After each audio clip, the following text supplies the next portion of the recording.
Welcome back to my channel. Today we are going to make plantain halwa. I have here half a cup of jaggery powder.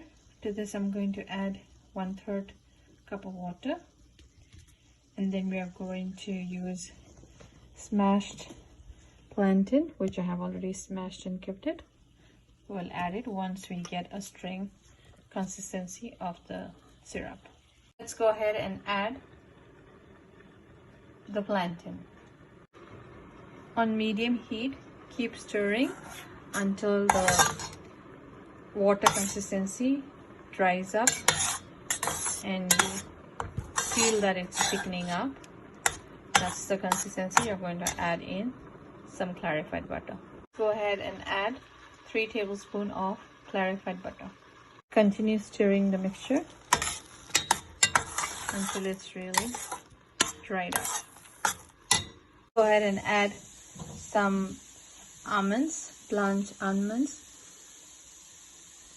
1 teaspoon cardamom, and 1 teaspoon cashews,